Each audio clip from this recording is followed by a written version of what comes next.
Anda kembali di berita utama bersama saya Jihan Novita.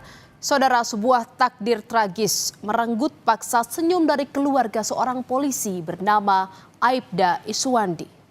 Di balik pintu sebuah indekos sederhana, kehidupan Aibda Iswandi seketika runtuh saat dua pilar cintanya, sang istri dan buah hati tercinta, menjadi korban kekejaman dari seorang pria misterius. Tragedi yang meninggalkan duka mendalam sekaligus memunculkan pertanyaan pilu terkait apa sebenarnya yang terjadi di balik sebuah kamar indekos di Nganjuk, Jawa Timur.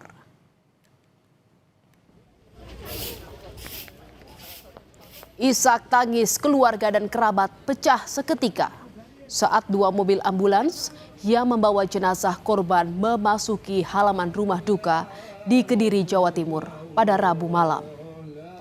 Masih dengan seragam polisi lengkap, Aibda Iswandi hanya bisa terduduk lemas meratapi kepergian sang istri Elvi Nurhayati dan anak sulungnya Ika Eldianti. Duka dirasakan saat jenazah kedua korban tiba untuk dimakamkan. Ia tak menyangka kebersamaannya dengan istri dan anaknya harus berakhir dengan cara yang mengenaskan.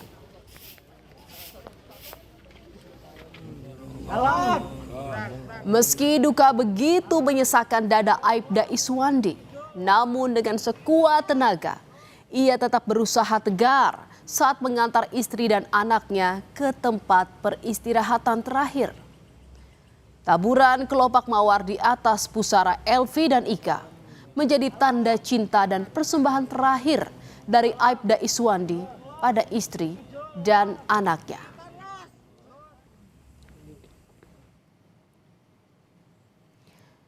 Sebuah kamar indekos di Jalan Mongonsidi, Kelurahan Payaman, Kabupaten Nganjuk, Jawa Timur inilah jadi tempat kejadian perkara di mana awal tragedi kematian istri dan anak dari seorang polisi terjadi. Garis polisi masih terpasang, saudara. Sisa-sisa barang yang gosong karena dibakar pelaku saat berusaha menghilangkan jejak juga masih terlihat. Di balik kamar indekos ini, ibu dan kedua anaknya diserang secara brutal hingga tewas oleh seorang pria yang dirasuki amarah dendam dan sakit hati pada korban.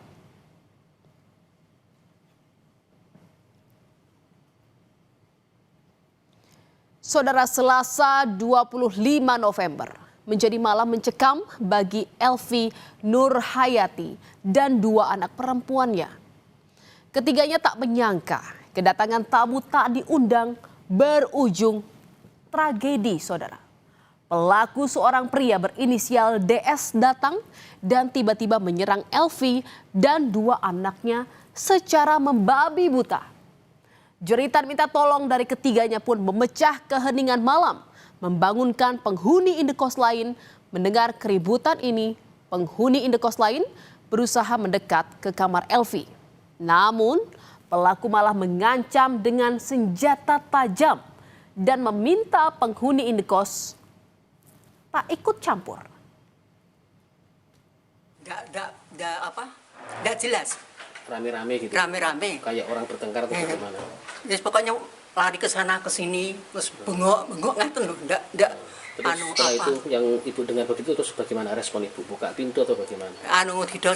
Saya dari jendela itu saya buka sedikit, kok banyak orang ini, ada apa? Saya takut, saya kira anak saya yang dodok tengkarap, tapi tidak saya bukakan. Lalu terus setelah itu? Ya sudah, saya tidak keluar, takut.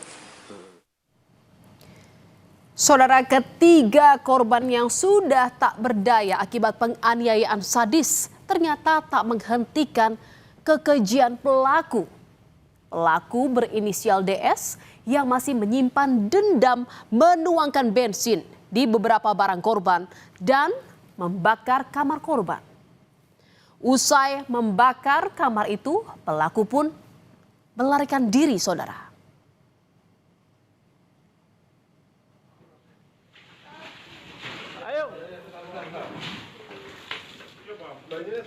Warga kemudian mendobrak kamar dan menemukan 3 korban sudah tergeletak dengan luka parah. Ditambah lagi, api yang disulut oleh pelaku semakin membesar, saudara. Khawatir kebakaran merembet ke bangunan indekos lain, penghuni indekos dibantu warga berbondong-bondong memadamkan api.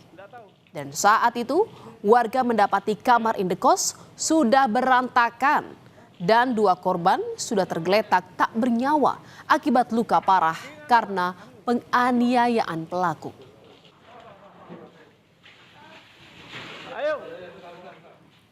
Namun yang tak diketahui oleh pelaku adalah salah satu korban, yakni anak bungsu korban, berhasil selamat dari maut, saudara.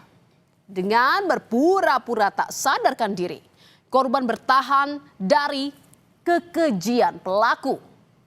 Dengan sisa tenaga yang ada, korban akhirnya mengungkap identitas pelaku yang tega menganiaya secara keji ibu dan kakaknya hingga tewas. Namun, luka yang parah akibat penganiayaan pelaku membuat korban kini harus dirawat intensif di rumah sakit karena kondisinya kritis.